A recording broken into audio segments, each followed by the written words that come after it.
नमस्कार प्रिय दर्शकों, आपका मेरे YouTube चैनल पर हार्दिक स्वागत है। जैसा कि वर्तमान में भारत पाक के बीच में युद्ध का माहौल चल रहा है, लगभग युद्ध की घोषणा नहीं हुई है, लेकिन युद्ध के जो सभी आयाम होते हैं वो सुचारू रूप से चल रहे हैं। गोलाबारी हो, मिसाइल हो, भारत और पाक के बीच में युद्ध प्रारंभ है। यह युद्ध का परिणाम क्या होगा, युद्ध कब समाप्त होगा, इसके बारे में विस्तार से चर्चा करते हैं। जैसा कि भारत की जो कुंडली है, स्वतंत्र भारत की कुंडली 15 अगस्त 1947 की, उसके अनुसार भारत की वृषभ लग्न है और लग्न में राहु है। लग्न में राहु वृषभ का अच्छा माना जाता है समृद्धि के लिए, और चतुर्थ भाव में जो पराक्रम भाव कहलाता है भारत के, उसमें पंचग्रही योग है, सूर्य, चंद्रमा, बुध, शुक्र और शनि।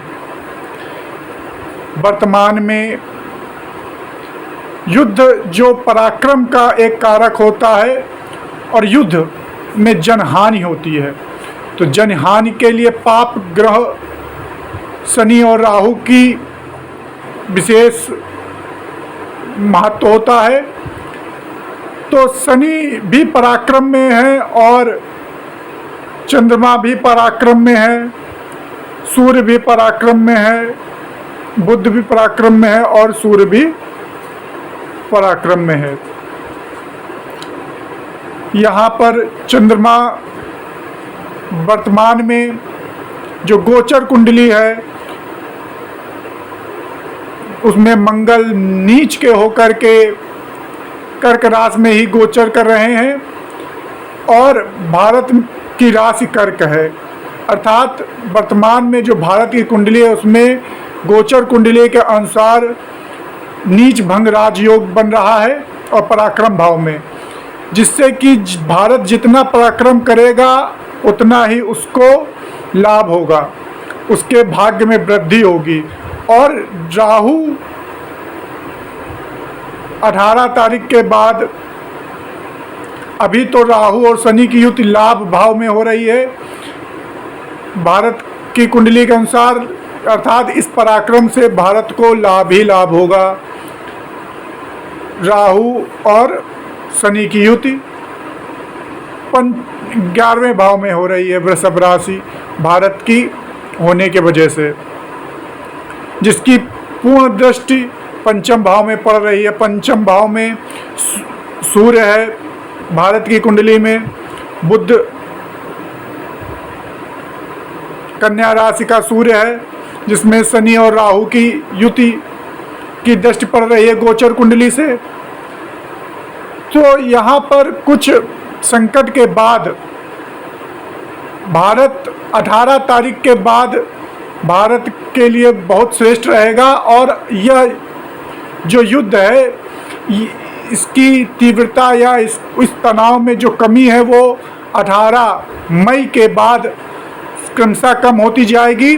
और 18 मई के बाद भारत की कुंडली के लग्नेश राहु कर्म भाव में आ जाएंगे, अर्थात भारत की ख्याति, भारत का दबदबा विश्व में फैलेगा, भारत की प्रसिद्धि विश्व में फैलेगी, और उस विश्व में फैलने से उसको शनि लाभ भाव में होने से भारत को पराक्रम भाव का मालिक, पराक्रम में बैठे शनि लाभ भाव में होंगे, अर्थात पराक्रम से ही लाभ होगा।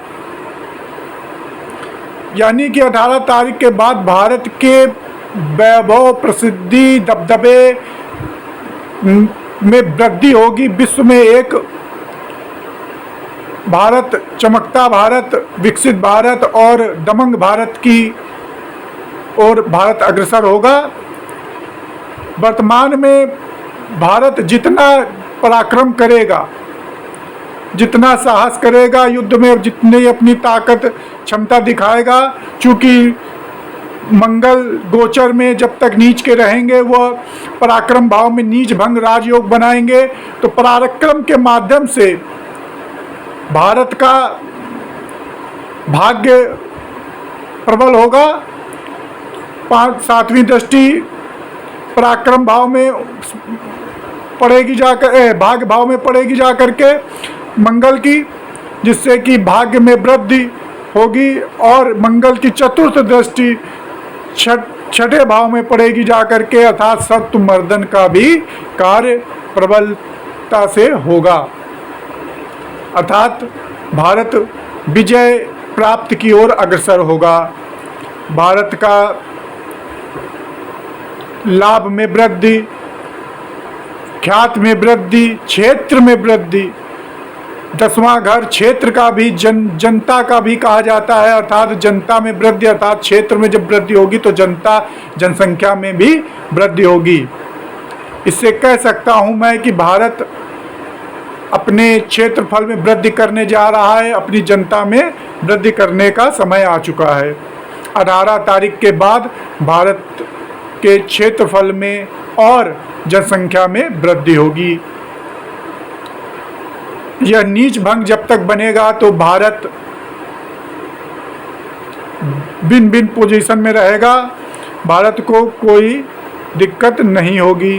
क्योंकि वर्तमान में मंगल 15 डिग्री होकर के कर्क राशि में है, नीच के हैं, और चंद्रमा भी भारत की कर्क राशि है, चंद्र राशि कर्क है, लग्न राशि वृषभ है, तो लग्न में ही नीच भंग राजयोग बन रहा है। तो जब तक 15 डिग्री यानी कि लगभग 15 से 20 दिन ये राजयोग और रहेगा, तो ये राजयोग होने से, नीच भंग राजयोग होने से भारत को लाभ ही लाभ प्राप्त होगा।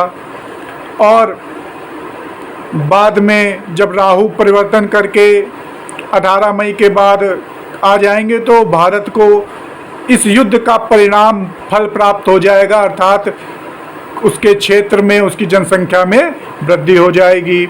और गुरु भारत के सप्तम और छठे भाव के मालिक होकर के तुला राशि में हैं। तुला राशि में होने से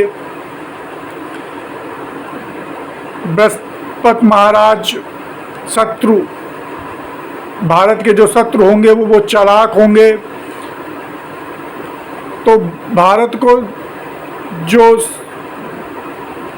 शत्रुओं से थोड़ा सतर्क रहना। शत्रुहंता योग तो बन रहा है, लेकिन भारत के ज्वेलसी रखने वाले लोग देश ज़्यादा होंगे, ज्ञान में जो हमसे श्रेष्ठ होंगे। 15 मई से बृहस्पति देव भी तीसरे भाव में आ जाएंगे, अर्थात भारत की लग्न कुंडली से दूसरे भाव में, तो दूसरे भाव में छठे भाव का मालिक दूसरे भाव में आने से, अर्थात भारत को रिपु शत्रु से, ऋण से लाभ होने जा रहा है। भारत के शत्रु ही उसके भाग्य में वृद्धि कर देंगे। उसके कुटुंब कहा जाता है, तो कुटुंब मतलब जनसंख्या में वृद्धि, क्षेत्रफल में वृद्धि। चल संपत्ति का मालिक कहा जाता है दूसरे भाव को, तो अचल संपत्ति अर्थात भूमि में वृद्धि। तो ओवरऑल देखा जाए कि भारत की संपत्ति में ही, संपत्ति और क्षेत्रफल में वृद्धि होगी, और भारत इस जो तनाव है, इस युद्ध में विजयी होकर के अपने क्षेत्रफल में, अपने जनसंख्या में, अपने रुतबे में और संसार में, ख्याति में, अपने दबदबे में वृद्धि करने जा रहा है। इसमें कोई संशय नहीं है। अब